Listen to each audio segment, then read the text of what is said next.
This is We the Sales Engineers podcast, show 240. Welcome to We the SEs podcast, the show for sales engineers by sales engineers with your host, Ramsey Majaba. What's up, SE Nation? Welcome back to another episode.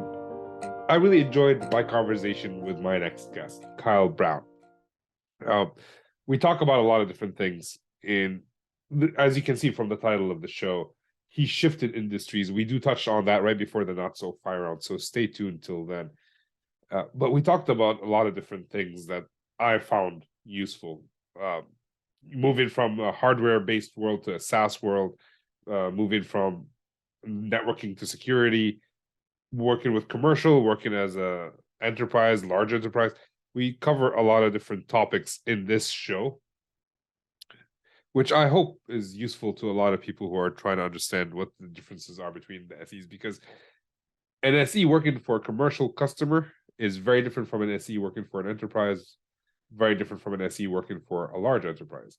And also, in different organizations, they call them different things. As in, like, a commercial could be an SMB SE, or an inside sales engineer, or whatever. There are a million names. So this was great. I've been trying to get Kyle on the show ever since he commented on my first podcast with a gentleman by the name of Bill McCarroll, who we both worked with. And 4 years later, he's on the show. So for me, it was special just because we've been communicating for a while and now he's on. This is actually maybe the second time we talk in person, but we talked a lot through LinkedIn. Let me know what your thoughts are. So we'll touch base at the end of the show, but I am very curious to hear your thoughts around what we discussed today. So I'll check back in at the end of the show. Mr. Kyle Brown, how you doing? I'm good. How are you? I am doing well. I survived fogginess while I was dropping off my daughter at daycare. So I think the day's looking up.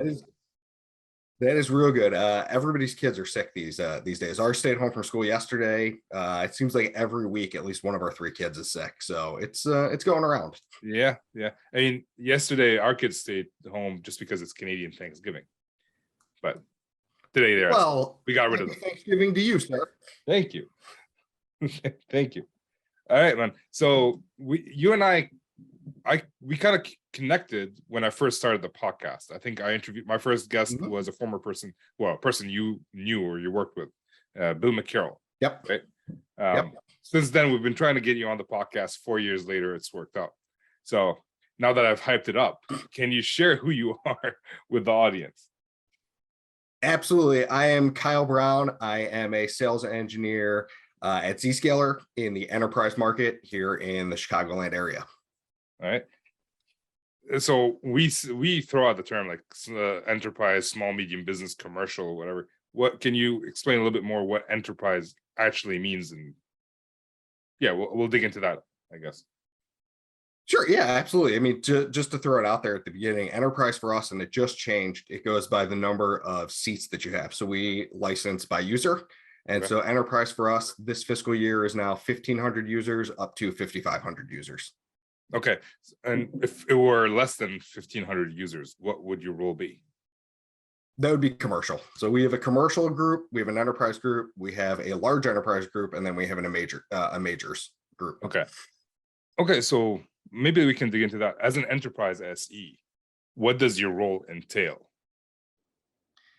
Yeah, so it's really interesting. And taking a step back, when I started at Zscaler, I should say when I started interviewing at Zscaler, there were actually 2 open positions. There was one open in large enterprise and there was one open in enterprise. And, as any good interviewee does, I started digging and finding out more about the roles. And for me, I enjoy more of putting the pieces together than being dictated. And I've worked with large enterprise and major accounts before. And for those larger enterprise in the Chicagoland area, it just seems more times than not, they do a lot more research. They know what they want. They're coming to you and saying, hey, we've got this, and this. We need this from you guys. We've done our research, and it's not nearly as fun as with the smaller customers where you get to go in there, you get to show them the whole vision of your company, show them the whole platform, all of your products, get to fill out what their security posture or network posture, in my former background, looks like, and build that solution for them kind of from scratch. Okay, so it sounds like it for larger enterprise in general, it's less consultative than for, I guess, enterprise. In my experience, yes, but that's not always the case. So there are obviously majors and large enterprise customers that still have no idea. Like you're being introduced to a product for the first time or to a company for the first time, and you're still going in there and being consultative. But in my past experience, a lot more times than not, it's, hey, you know, we've got Cisco's box X. What's your version of that? And tell me why you're better than that. Right. So it becomes a lot more commodity versus like solution oriented. It does. Okay. All right. And I'm sure we get a lot of flack on that from anybody listening. So I will clarify again in my experience. So yeah, everything's in your experience. We're not talking about a specific company, just Kyle Brown's experience, but I've experienced the same thing where someone has something, they want to replace it. They want the exact same box, just bigger speeds and feeds, for example. And they want it like feature for feature, except Cisco calls its features differently from Alcatel-Lucent, differently from Juniper. So you're going to have to translate between those. So I've seen that as well. And I work with major accounts. And I guess we can compare and contrast right now. So my major accounts, they already have my products. They just want the newest thing, which again, that makes it a lot less consultative. So what does your sales cycle look like? And like I'm not talking about your specific company today, in general, people in enterprise sales. What does your sales cycle look like? When does an SE come into the deal? So that's an interesting question, because when I came to Zscaler, when an SE came into the sale was completely different than it is here. At Zscaler, we're sometimes brought in from the absolute beginning. We're sometimes brought in after what we call the first business meeting, which is like the high level overview of here's what Zscaler is, here's where our solutions fit. Then we might be brought in. I like to be brought in immediately. So the reps that I work with, they know, hey, Kyle's going to be on there, even if I don't say a single word from the first meeting, just so that I can sit there and take notes, kind of learn the cadence of the customer, understand what they might be interested in. In my prior companies, it was, hey, you know, the SE is with the sales guy immediately. Like at Extreme and at Gigamon, where I was before this, we were there for every meeting, every step of the way. And that's not a good or a bad thing. It's just, you know, indifferent. Like it is what it is. At CDW, where I started in sales and worked my way up to an SE, we were just brought in as basically assassins of, oh, this person mentioned they want a solution that's in networking. Here you go, Kyle, have at it. And we'd have like one or two calls to build out a solution for the customer. And that was about it. So it's funny when you look back on your career and you see where you're brought into deals, and you start to learn like what works best for you personally. Like I said, I like to be brought in immediately, just so I can sit there and learn the cadence of the customer and understand them from the absolute get-go. So if I understand correctly, at CDW, it was more like bring Kyle in and the salespeople are now hands off. Like, Kyle, do your thing. Call me when you're done. Yes. So this was a long time ago at CDW. So it was like the call center, like when they were still considered a box pusher and we were trying to move into more of a solution sales company. But to put it in perspective, and I'll work my way from now backwards, I covered 2 reps here. When I was at Gigamon, I covered 2 reps. When I was at Extreme, I was a channel SE, so I was covering entire channel partners. And at one point, I was the only channel SE in North America. So I was covering all of our partners.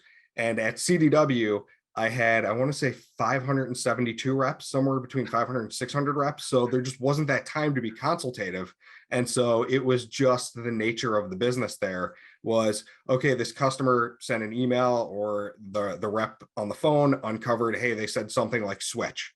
Like we were trained at CDW back in the day to learn the keywords and then push it up to the SEs or push it up to the manufacturer, push it to whoever. And then you also work in tandem to close the sale. But there was just so much technology that CDW sold that it was impossible as a seller to become an expert in any of those areas when you're covering them all. Like, how can you know storage and security and networking and UC and all of the other areas and peripherals that CDW sells or sold? I mean, when I started there, this was an ongoing joke with me and my friends. there was literally a SKU for DVDs, and the only DVD that was listed in that category was iRobot. All right. Well, that's yeah. I think like even if you go to CDW today, it might have definitely changed from the way they used to do it in the past. It used to be more commodities based. It sounds like. And Oh yeah, now they've become like a huge solutions juggernaut. They're especially here in Chicagoland. I mean, they are literally 5 minutes from my house. So they're a great partner of ours. There's clearly other great partners out there. I don't want to just toot CDW's horn, but yeah, no, that's where my past experience is. So okay, and you mentioned so since then you've covered at least 2 salespeople, and also as a channel SE. How would you compare being a channel SE to being I guess direct SE? Yeah, so I mean that's a great question. Channel SEs are super valuable, and they get absolutely pooped on by everybody in every organization. Again, in my experience, because it's very hard to quantify what they're doing. Like as a direct SE, it's very easy to see Kyle covers these reps. You've sold X number of dollars. You've hit X% of goal. But when you're a channel SE and your job is really to do enablement and then to also get on calls as well, like taking a step back again to my extreme days, like we didn't have the sales force that Cisco had. Cisco had something like 100 sellers in Chicagoland. We had 2. And so my job as a channel SE was to go enable our partners to sell extreme networks, but to also hop on the phone with those partners when they needed like an extreme resource to get on the phone as an SE, because we had 1 SE in the Chicagoland area. So he can't be on 37 calls a day. So, being a channel SE was, I like to say, fantastic, because I also got to be in front of our partners and do a lot of enablement, which I loved. And I hadn't been a direct SE like where I got face-to-face in front of a customer, because obviously CDW was all over the phone, right? And so when I got to Gigamon and I started meeting customers face-to-face for the first time, I got to see that they're very similar. Like I'm still enabling customers. I'm doing all of the stuff that I was doing as a channel SE, except now it's much easier to quantify what I'm doing to leadership and to show them, hey, I've sold X number of dollars. I've done this many meetings. Like before it was even hard to like quantify in like my weekly schedule, like what I was doing. Like I could look at my schedule and say, hey, I did 3 trainings. I did 4 phone calls, but it's impossible as a channel SE to say out of those 3 trainings, how many phone calls came out of those trainings. Like it's just impossible. So it's a thankless and tireless job being a channel SE. Yeah, it sounds like you can't quantify the impact of what you're doing. You can quantify what you're doing, which is more of a job description, but not what it means to the end customer as a channel. Exactly. Okay. And by the way, every time you say Gigamon, I'm gonna have to beep it out now. Well, that's what I said to you when you and me finally connected was, I can finally go on the pod now that I'm not your enemy. Yeah, well, you're never my enemy. Well, it's interesting. Gigamon, the number one visibility fabric in the world. Keysight. But the fun part about, if you think about it, like basketball players or football players, they play for one team and then move to the next. And usually they're friends. But for some reason in the business world, we become enemies because we're working at competitors, which is not really the case. People view it like that, but it's not really the case. Like I still have friends with my old company, which is a direct competitor of this company. But I mean, so yeah, all right. Is that what is the main reason that drove you to move from Extreme? Well, I was let go of Extreme. So Extreme went through 4 or 5 acquisitions while I was there. And every time that they acquired a company, there was just a massive layoff. Like they did it to fund the company. They did it also so that they could bring in some of the old blood from the company that was acquired, because they were using a lot of that technology. And so I survived 3 or 4 of those layoffs. And the one that got me was, it's still sitting here at my desk because I can never remember the name now that I've been gone for so long. Aerohive Networks. When they acquired Aerohive, that was the acquisition that bit me. And again, it was primarily because I was a channel SE, and they looked at it and they said, how can we quantify this? And so, when I'd been there a very short time, and they like I said, at one point I was the only channel SE in the company. It's because the first acquisition that I was part of there, and I can't remember who it was that we acquired, they got rid of the entire channel SE team except for me. And I have no idea why it was just me that stayed. I don't know if it was because I was covering CDW, and at the time we were their number 1 partner, or if it was that I was the newest hire. But yeah, no, it's that's what led me from Extreme to Gigamon. But what's funny about the Extreme to Gigamon relationship is I actually interviewed at Gigamon like 4 or 5 years prior when I was still at CDW.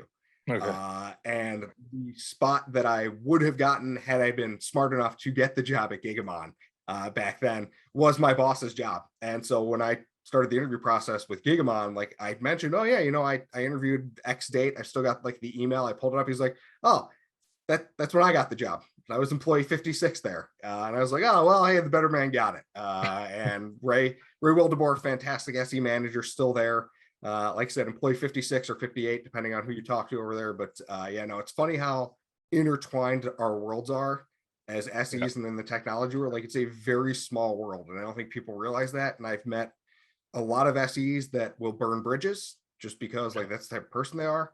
And then like they can't understand when something happens why like nobody wants to go out there and like help them. And it's because we're all like related. Like half of the extreme leadership team is over at Juniper now doing great things. Like it's just the way that this world works, right? Yeah. I mean, so as sales engineering specifically is a very small community, right? Like it's hard to get in as a new SE. So it's usually the people just moving around from one company to the next. And you might have burned the bridge with person one at company A because you never want to work at company A, but now he moved to company B or she moved to company B and you really want that job, but you burned that bridge. So that's a very good point. Like leave even if you don't like something, leave on good terms versus burning a bridge. All right. So it's also karma, right? Can you repeat that? I said it's also just good karma, right? You put out into the world what you want to get back and you treat people the way that you want to be treated. So, I mean, that's kind of my ethos that I throw out there is just be kind. Like at the end of the day, like this is a job. My life is behind me outside that door, my 3 kids and my wife and my dog and my family. Like I love this job. I love Zscaler. I love while I'm working, every minute that I'm working. But at the end of the day, like it's a job. And so you got to treat everybody kindly because you never know when something's going to happen. Like it did at Extreme. I loved Extreme, loved every minute there. So, yeah. All right. So I want to go back to the enterprise versus large enterprise versus commercial you mentioned. Like Yep. Okay. So like when you were interviewing, there were 2 roles. How did you specify which role you wanted? So Zscaler, the recruiter, Tommy Oren, reached out to me and he was like, hey, we got these 2 roles open in Chicagoland. I'd love to talk to you about them. I said, okay, fine. Like I was perfectly happy at Gigamon. Like I said, loved Gigamon too. Like I've loved everywhere that I've worked. I've been lucky enough to be able to choose where I've wanted to go. Even in that instance where I got let go, I still had like a couple of job offers there. And so I was talking to Tommy and he was like, hey, we've got a job in large enterprise. I think you'd be fantastic for it. And I was like, all right, well, tell me more about the job duties. Tell me more about the customers, more importantly, that the large enterprise is selling to. And so he told me, he's like, hey, it's the larger like companies, think of them as like the Fortune 500. They're going to be at that time, I think it was users more than 8,000. So it was like large companies. And I said, all right, well, tell me about the enterprise. And that's when he told me that one at the time was 2,000 to 8,000 or whatever it was. And I said, I think that's more my speed again, because that's what I enjoy doing. I enjoy putting those puzzle pieces together. So yeah, I mean, that's basically how I just found out, was doing my due diligence, was just asking the question. And it's the one that we forget to ask as SEs to our customers is why or what? Like, tell me more, expound on that. And I was just telling one of our new hires, who's my SE buddy, that's like the number one thing to remember in the back of your head. Always ask why. Like, customers are going to say something. Don't be afraid to either be silent and let them continue talking, or to just ask why. Why do you need that? Or why do you think you need that? Or why do you want that? Or why did you come to that conclusion? That's so interesting because I talk to people, I help them with interviews, and I ask them to ask the question, like, why are you looking to hire? And they said, like, well, they need an SE. Like, yeah, but why do they need an SE? Are they backfilling for someone? Do they need to backfill it? Mainly because if they're trying, like, if someone left and they're trying to backfill that position, but what if they don't really need that? Who's the first person to go if they just, because they have a headcount, we're hiring someone and there is no need? Or why are you trying to hire now? Like, can you wait for a few months, or why didn't you hire earlier? Why did that person leave if you're trying to backfill? We don't ask these questions. I've talked to many SEs, or many people who want to become SEs, and they're afraid to ask the why questions because they don't want to be insulting or anything like that. But I mean, you're doing a discovery at that point. But yeah, I like that. All right, so One thing I noticed about like large enterprises, you mentioned that they already done their research. I've also noticed that a lot of them already have the product that you're trying to sell them. Do you have the same thing with enterprise where they already have the product and you're just trying to upsell them or provide them with a new feature to solve some other problem? We do ish. So Zscaler was a really interesting company, as far as I understand it, and in my research. I've been here for about 16 months. But what Jay Chowdhury, who founded the company and is still our CEO, did was he went to the larger companies first and then snowballed downhill instead of going to the smaller companies and then working his way uphill and trying to scale. Okay. And so it's one of the great things that we have when we go to our enterprise customers. They go, well, we have 5,000 users. Like, are you going to be able to support us with SSL inspection for all 5,000 users? Like, how can you possibly do that? And, when you tell that story of, well, we started at the top and now we've rolled backwards, like enterprise is a new segment here as of like 2 or 3 years ago. So it's interesting to see that how we're able to snowball backwards and walk into customers and talk about that. But to your question of, are most of our customers or our prospects versus customers, like who are we calling on? It's a healthy mix. I think each rep has somewhere between like 8 and 10 existing customers and then 20 to 40 prospects that they're reaching out to. And it's your best business does come from your existing customers if they love the product, which most of ours do, thankfully. Because it's easy to go on there and say, hey, you had a great experience with us for this solution. What about this other solution that we sell? And they already know you, they already feel comfortable with you, they feel comfortable with how to use your solution. So it's a lot easier than going into somewhere new and explaining something completely new to them of, hey, you've been doing Cisco for 20 years. Now you need to learn XOS, completely new operating system. Because why? X, Y, and Z. Like, these are our great features. This is what we can do. Here's the ROI. But at the end of the day, what you're fighting over is familiarity and comfort, right? You can have the greatest features in the world, and it might not get over the hump of familiarity and comfortability. Yeah. So, all right, this leads me to the next question, which is, what is your preference, working with existing customers or working with new customers? Prior to Zscaler, I would say prospects. Like, I loved walking to prospects, again, like helping them like view the solution and see it. But I was selling boxes at Gigamon. I was selling boxes at Extreme. I was selling boxes when I was at CDW. And now I'm selling SaaS. And so it's literally revolutionary. Like, we are talking about replacing hardware and having them trust the hardware that we host in the cloud. And so again, how do you get over that familiarity and comfortability of, hey, I can see this firewall, I can see this DLP box. If something goes wrong, I can go touch it. I can walk over and touch it and see it's hot. Shake it really hard. Now I'm going to, exactly. Now I'm going to trust you guys with everything that you said. And I'm sure like our competitors walk in and they have the same problem. Like, that is the number one thing that I tell new SEs at Zscaler is what we are fighting is complacency. That is the number one thing that we're against. Once we get them to see our vision, then we're fighting against the Palo Alto Prismas, then we're fighting against the Netscopes, then we're fighting against the Cloudflares. But the largest hurdle that we have to get prospects over is understanding the architecture and understanding why they should go this new cloud route. So I talk to salespeople who kind of they could sell to existing customers or they could sell to new customers. And almost everyone prefers selling to existing customers because it's just easier. They don't have to go through the sales cycle of like convincing them. They're already convinced. They just buy a new box. But it seems that it's kind of different in SaaS, where it's a different product. It's an add-on product or something like that. But you mentioned something that's very interesting. You transitioned from selling hardware to SaaS. A lot of times I look at job descriptions like, we need 5 years of SaaS experience, SaaS selling experience. And in my mind, it's like, all right, what's the big difference? Why is it required to have SaaS sales experience versus sales experience? Can you educate me on the differences between the two and why one would need SaaS experience?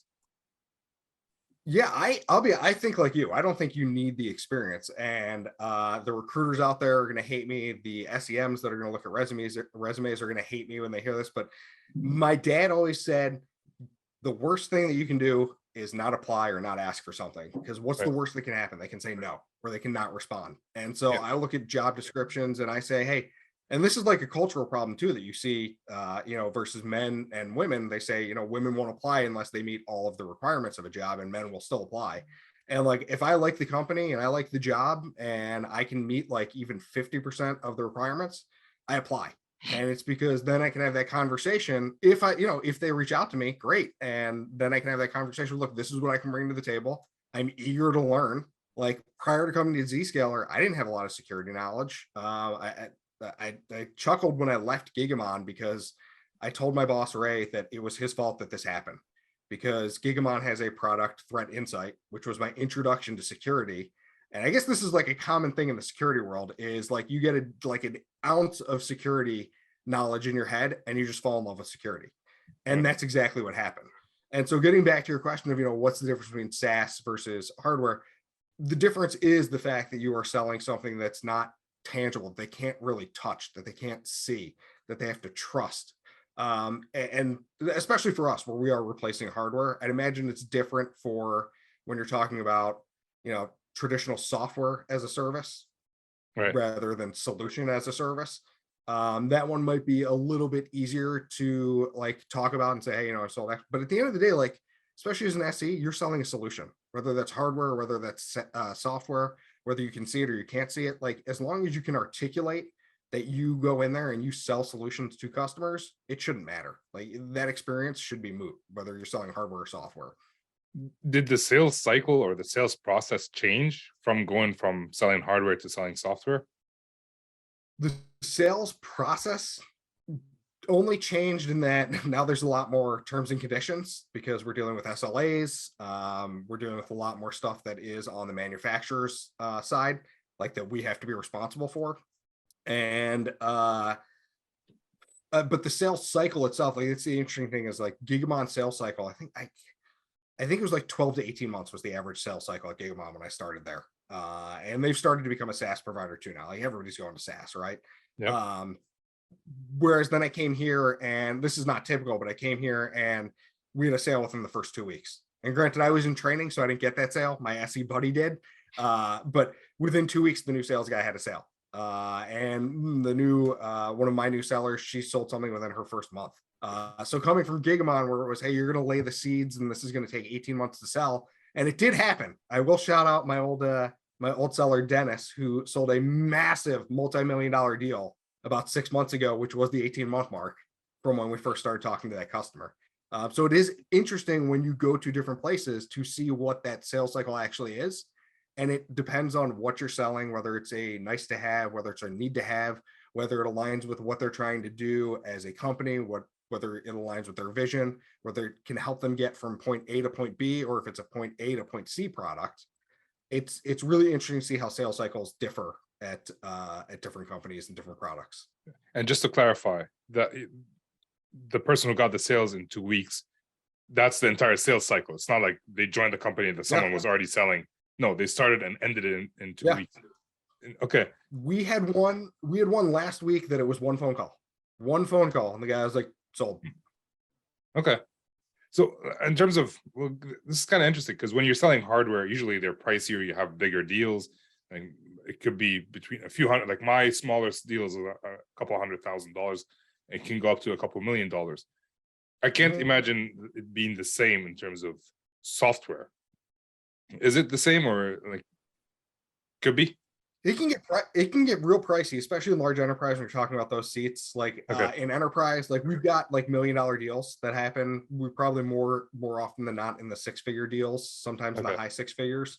But yeah, I mean, it's the reason that it gets so expensive though with software is you're talking about terms, right? So you're talking about a 3-year term, and you're paying for that all up front. So you might have $1 million price tag, but that covers you for 3 years, versus you might have a company that you're talking to that replaces their firewalls every 3 years, and they're spending that exact same amount of money on hardware every 3 years with those replacements of actual hardware. So it's again interesting to see when you move to a SaaS solution or a software solution, what becomes different and how those ROIs change, and how you're able to work with customers and work with their financial teams to make them see that, hey, you know what, this is a large price tag all at once, but it's the same that you were spending before. Like before, you were spending $500,000 a year on switches and firewalls or whatever. That is up to 1.5 million every 3 years for whatever reason you were in that cycle. And look, we cost the exact same amount over that same 3-year span. Okay. In my mind, like just in terms of quota, generally speaking, what I thought, and it seems that I was incorrect in my thoughts, like selling hardware, the quotas would be higher. Also, the sale price would be higher. So I guess there's more expenses on the R&D side, because now we need to buy hardware and put it together. Mm-hmm. Whereas for a SaaS, the expenses are smaller. You still need to hire engineers. So like previously in my career, at the start of my career, someone told me that in order for a salesperson and an SE team to be profitable, or to be profitable for the company, they need to be making over $4 million in terms of quota. Right. Whereas I guess with SaaS, that's completely different. It could be less and they'd still be profitable. I'm just thinking out loud. It could be. We're very mysterious. I say we, the Zscaler, every SaaS company that I've ever done, they're very mysterious about like what the actual cost of goods are, like the COGS. Clearly, as a public company, like we publish like our stuff. But it's still interesting to see, like you said, as a hardware vendor, you could very easily see like this bare metal box costs X for that bare metal. The chips inside of it cost Y. The R&D for the software costs Z. Like it's very easy to quantify how much things cost in the hardware world. Yeah. Well, that's very interesting. Would you go back to selling hardware? Yeah, for the right opportunity. Like I'm like I said, I look at the companies and the products / solutions that they're selling, and if they excite me, they excite me. Like it doesn't matter if it's hardware or software. I do like the aspect of software or SaaS currently because there's 0 lead time, right? You just sign the contract and tomorrow you're a customer, later today. Versus some of my friends that are at hardware vendors where I'm hearing the lead times for switches and firewalls are like 2 years. And it's just insane. Yeah. Like I'm in that same boat where I sell software, but I also sell hardware. And I'm in a hybrid role where I'm doing both sales and sales engineering, mostly sales these days. And part of my job is managing shipments, right? Just because we're shipping stuff, right? Like customer wants it before the end of their quarter, and I have to get it to them before the end of their quarter, or their budget gets all screwed up. So I'm actually tracking shipments and tracking factory builds, and it's not fun, which is why at this point I'm like, let me sell some software. Yeah, no, it's I'll put you in touch with my brother. He's a freight broker, so you can commiserate with him about tracking shipments and literal boats that are sitting in the sea. They can't dock anywhere. Yeah, like it's crazy. But I do have to ask you a question, I guess, because this is a theory that I have. Is it getting easier to discuss those lead times as you see lead times extend for other things in life, like cars? Like you go to a car dealer now and you say, hey, I want a brand new whatever. Ford, Chevy, pick your car, Honda Civic. And they go, okay, that's great. Give us your deposit. It'll be ready in 8 to 10 weeks. We'll call you when it's in. Well, for me, it's always been easy because my customers are the companies like Cisco, like Nokia, who are doing that same thing. So if they come to me, it's like, oh, why are your lead times so big? It's like, the same reason your lead times are so big, right? It's we're in the same. You ever just say that? Well, I didn't say that right back. Like, hey, I don't say it like that. So long for me to get a Cisco 5505. Well, I don't say it like that. I'm much nicer when I'm talking to customers, but I do point out, it's like, hey, like we're in the same boat, right? Your customers are suffering as well. We're just trying to do our best to do right by you, which I'm sure your sales team is doing their best to do right by their customers. Right? So it wasn't that difficult. There was one customer who didn't care. It's like, oh, I don't care about if our stuff is late. I care about if your stuff is late, right? Because he's not working with his customers. He's working with us. So yeah. Well, all right. So we're about to go into the not so fire round. But before we get there, was there anything you wanted to talk about that I didn't ask, or is there a topic that you want to broach right now? No, I'd just like to say you and I discussed this beforehand, and maybe this is coming up in the not so fire round, but one of the interesting things that you brought up on my career that I never thought about was that I migrated from networking to network visibility to security, and how we oftentimes look at our peers and they stay in like one, but like they stay in the networking realm, or they stay in the security realm, they stay in the server storage realm.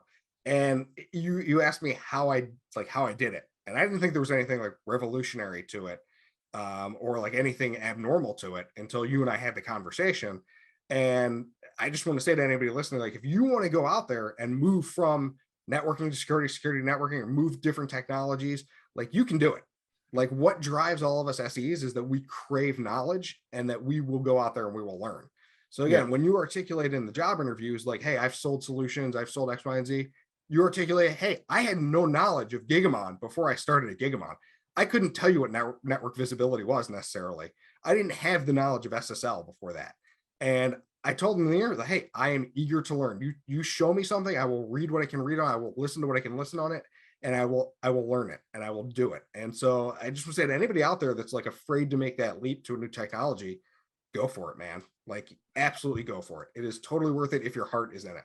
So let me ask you this. Did you go and do any certifications in that industry beforehand, or do you just show up to an interview? You did your research ahead of time, like about some of the technology that they're looking at and had a conversation? So I used to put some stock in certifications. I used to take time and do them. And one of my old managers looked at me and said, why are you doing all these certifications? Like, who cares? Like, what is your real world practicality? Like, you're going to walk into a customer, like that certification, the numbers on that test, the question on that test isn't going to be put in front of you by a customer. They're going to talk to you about, they have this problem, and you're going to talk to them about how you're going to solve it, how you're going to help them get, again, from point A to point B, or from point A to point C. Maybe you can even help them skip point B. And so I don't personally put a lot of stock in certifications. It hasn't really come up in my career. Everywhere that I've been, obviously, when you started a company, you have to go get their certifications. Yep. And so that's like perfectly fine. And if somebody told me, hey, you got to go get the CISSP or whatever it is, like, fine, I'll go do it. Like I did it at CDW and they're like, you need to get these certifications. But as far as like my personal belief in them, I think that your street smarts and your book smarts and your customer smarts take you a lot further than having a certification. Yeah. So in my mind, what I tell people is that if you want some sort of differentiator, go do it. Right? If you don't have any other differentiators. But I've had this conversation with hiring managers who tell me like, Ramsey, you don't have any certifications. And I tell them like, you're in a different industry from what I'm in. I could either go do your certification, take time out of my job and my family to do your certification, which will not help me in my current job, or I can study for my current job and do better with that. So I agree with you. Sometimes the expectation of you doing certifications, you were in networking to do security certification, that would have been useless to you. And you're obviously trying to prepare yourself for a future career. And it's like you said, you got your family, but like you got your family time, you got your work time. And I mean, I guess sometimes they'll throw it back in your face and be like, well, how bad do you want it?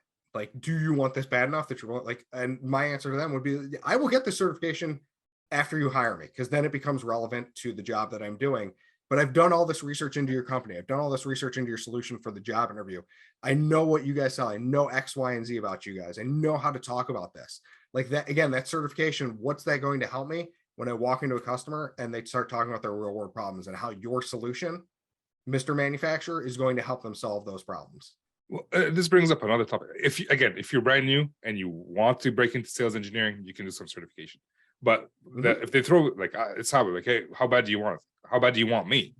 Like in my mind, I'm the prize. Like, I'm good at what I do. I've sold stuff that I know nothing about by learning them a couple weeks ahead of time and doing a demo. Right, I can do this without certification. So yeah, like the more advanced you are in your career, you kind of, if they throw, you can always throw something back in their face. But yeah, all right, I agree with pretty much everything you said. All right, let's move on to the not so fire round. These are the same 4 questions I ask almost every guest, and I want to know what you think about them. I've tweaked them recently, so they're not every guest. Question number 1: what do you consider is your superpower? My superpower, I think, is my personality and my charisma. I'm sure you can tell I'm a bubbly person. Like I said, my ethos is to put out into the world what you want to get back from it, and so I try to treat everybody respectfully. I will go downstairs and vent to my wife about things that happen with my sellers or with customers that I'm like, oh, I can't believe this happened, or like, I can't believe they're not following X, Y, and Z. But like, by and large, like, this is who I am. Like, who you're saying, like, I am unapologetically myself. That's what I say to every manager that I have. Like, I'm not rude, so that's not a problem. Like, I'm not going to yell at anybody. It's going to be very hard to get me upset or pissed off to the point where I'm going to yell at you or tell you that you're wrong. And so I think that's my superpower, is just being able to always look at the glass half full. Nice. All right, question number 2: what was your biggest challenge as a sales engineer, and how did you overcome it? My biggest challenge as a sales engineer was probably when I first made that jump from sales to sales engineering. So back, I alluded to it back when I started at CDW, I was in sales. I did that for about 18 months. And then I moved into a Cisco pre-sales role over there. And I did not know what the heck I was doing or what the heck I got myself into. And this is full transparency. I thought I was getting into a brand manager job. I thought I was going to go into this new job and like start throwing out spiffs, start like putting out events, start like getting people to sell like Cisco. And it was not that. It was, hey, Kyle, hop on this phone with this customer. They've got a layer 2 switch need. And what the heck is a layer 2 switch? And that's when I learned, like, all right, I just got to like become a voracious reader and listener and learner. And this was back before like YouTube was a huge thing. Like I still vividly remember Cisco had a campaign for borderless. It was called Borderless Networks. And in it, they said 80% of internet traffic within 5 years is going to be video. And everybody laughed me out of the room.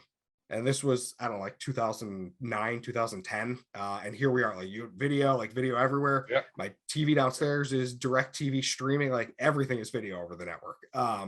So like how I got over that hurdle was just one, observing from my peers and shadowing them. I'm a huge shadower. Like if I don't know something, I'm not afraid to go ask somebody and to sit there and listen to them for 1, 2, 3, 4, 5 calls, learn the questions that they're asking, ask them how they became an expert in that area, and then read up on that, listen to whatever like they tell me, like learn from the people that know better than you.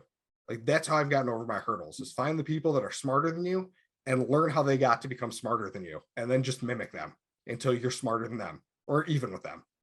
That is funny because I just talked to a gentleman. He'll be on last week's podcast. And he said his biggest struggle was not doing that. Like having Was an not SE, learning? no, not shadowing, not asking for help.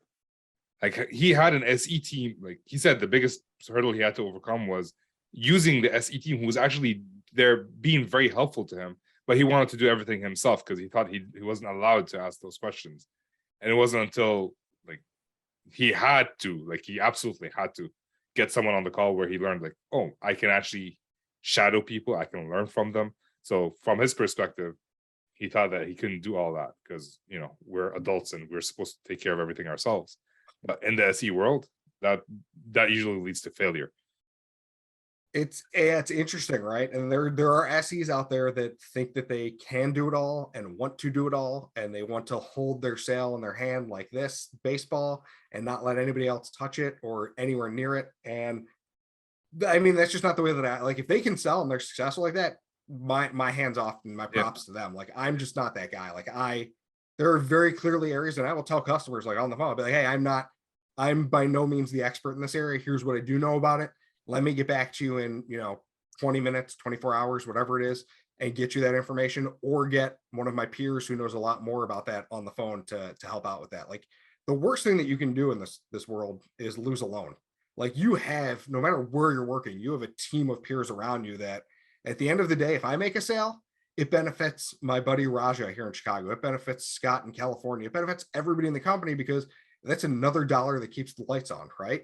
And so don't be afraid to go out there and ask for help from other people. If they've got the time, that's what I tell everybody. Like at Zscaler, we have an open calendar policy where literally you can see every meeting that's on my calendar, other than the ones that I mark as private, which are my personal things. So you can go in there and you can like just what I say is snake things off people's calendars. You reach out and say, hey, can I shadow this call? Or, hey, I see you're free at this time. Can you jump on a call with me to go over X, Y, and Z because you're our DLP expert, or you know more about regex than I do, and this customer has some regex questions. Like, don't be afraid to use your extended network.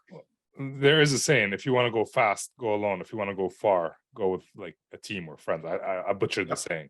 Right. Yeah, 100% agree with you. Even worse, I've seen people who know that they can't do it alone and yet still refuse to ask for help. So that's probably the worst thing. All right. Question number 3. Is there a resource you recommend for new SEs to expose themselves to get better as sales engineers, other than shadowing people? No, I laughed because I literally just said this yesterday to one of my sellers when I was sharing my screen, and he asked me a question and I didn't know the answer. And I went to Google. And I said, you guys, you salespeople never believe us when us SEs say we just got really good at Google to be SEs.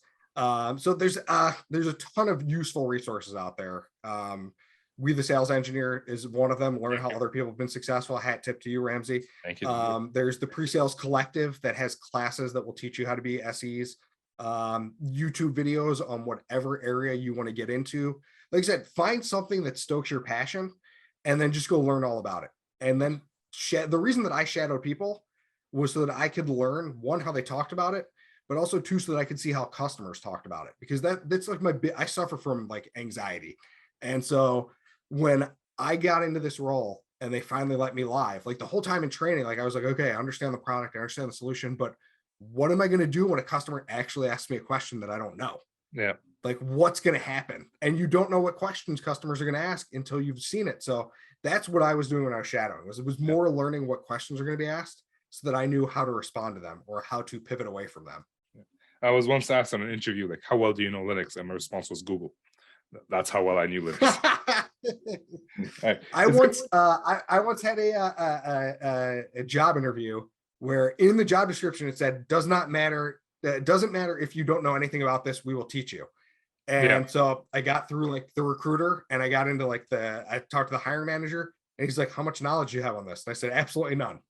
I said, but I watched a YouTube video on it like 3 weeks ago and I've been learning about it ever since. And he goes, why am I talking to you then? I said, well, it says in the job description that like, you don't need to know anything about this, that you guys would train me on it. And he goes, I'm going to have to have a conversation with the recruiter or whoever wrote that job description. Hey, he did take the weekend to think about it. He came back to me on Monday. He was like, it would just be too much of an uplift for you to learn this. I was like, hey, that's perfectly fine by me. No hard feelings. Yeah. They have to do what's right for them too. Right, exactly. Yeah. Last question of the not so fire round. Is there a habit you're working on today to improve in your personal or professional life? Habit that I'm working on. I'll give you one that I'm working on in my personal life, which is putting my cell phone down when my kids are talking to me. I have an 8-year-old. She's gonna be 9 in March. I have a 3-year-old who will be 4 in January, and we have a 10-month-old who will be 1 in November.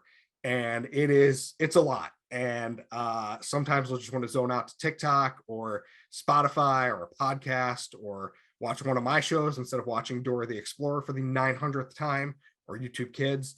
And so in my personal life, I'm working on putting my phone down more and being more present with my family. In my professional life, I'm working more on, I've done a terrible job of it in this interview, ending sentences on so. Like I just say so, and I don't know if that's a Midwestern thing. I don't know if it's just a Kyle thing, but I end my statements on questions, and sometimes there will be awkward silences there, and it just ends. So see, so that's what I'm working on. My profession is being a more polished speaker, also being a little bit more buttoned up. Like I said, I am unapologetically me. Sometimes that does rub prospects or customers the wrong way. Like, hey, Kyle's not serious about this. So I am working on like not joking around as much on phone calls, not being as much this big personality until I've gotten to know the customers or prospects and they know who I am. Yeah. Until you said that so part, I didn't even notice that you ended your statements on question. And I just you will when you listen back to this. All right, no, then I won't, because I don't want to. But I just removed YouTube, Netflix, and Amazon Prime off my phone because they were just taking too much of my time. It's been a difficult weekend, but I'm working on that. See, go ahead.